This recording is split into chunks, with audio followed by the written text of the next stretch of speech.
వాళ్ళు మంచి healthy recipe అండి. ఇవేంటంటే మామూలు బఠానీలే అనమాట. ఇప్పుడు సీజన్ కదండి, అందుకని ఫ్రెష్వే తీసుకున్నాను.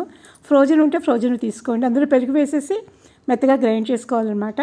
ఒక కప్ ఏమో మొక్కజొన్న పిండి తీసుకున్నాను, హాఫ్ కప్ ఏమో గోధుమ పిండి తీసుకున్నాను అనమాట. ఈ రెండు వేసేసి ఇప్పుడు మనం ఉప్పు, నెక్స్ట్ కారం, నెక్స్ట్ జీలకర్ర, కొత్తిమీర, అల్లం కూడా వేసుకోండి. కొంచెం అల్లం కూడా బాగుంటుంది. పచ్చిమిరపకాయలు వేసుకోండి. పచ్చిమిరపకాయలు సన్నగా గ్రైండ్ చేసి కొంచెం వంట సోడా వేసానండి. వంట సోడా వేసుకుంటే బాగుంటుంది. ఆయిల్ కూడా వేసాను. ఆయిల్ వేస్తే ఏంటంటే బాగా మంచిగా వస్తుంది అన్నమాట గుల్లగాను. ఇదేంటంటే మనం బఠానీలు గ్రైండ్ చేసుకున్నాం కదండి, పెరుగు పెట్టి అది ఇందులో మిక్స్ చేసేసి కలిపేసుకోవాలన్నమాట. కొత్తిమీర, కరివేపాకు, అల్లం, పచ్చిమిరపకాయలు అవి బాగా మంచిగా వేసుకోండి, బాగుంటుంది స్మెల్.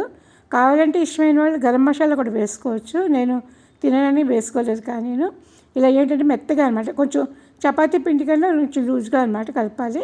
మనం ఏంటంటే వడలలాగా చేసుకుంటాం, స్టీమ్ మీద ఉడికిస్తాం అనమాట. అలా చేసుకోవాలి. చాలా బాగుంటుందండి, హెల్తీ రెసిపీ. పిల్లలకు కూడా చాలా మంచిది. మంచి ప్రోటీన్ అండి, మంచి ప్రోటీన్ ఫుడ్ అనమాట. నిజంగాను చాలా చాలా నచ్చుతుంది. ఇవి గుండ్రంగా చేసుకుని మధ్యలో హోల్ పెట్టేయాలండి, ఎందుకంటే లోపల కూడా ఉడకడానికి స్టీమ్ మీద ఉడికిచ్చేసుకోవాలన్నమాట. స్టీమ్ మీద ఒక 10 నిమిషాలు పట్టిందండి.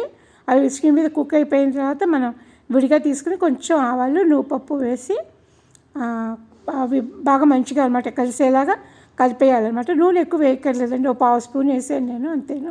ఆవాలు, నువ్వుపప్పు వేసి వేగిన తర్వాత ఇవి అందులో వేసేసాను అనమాట. పైన ఏంటంటే టమాటా కేచప్ అండి, అది తీయగా పులుపులుగా ఉంటుంది. టమాటా కేచప్ వేసాను. చాలా చాలా బాగున్నాయండి.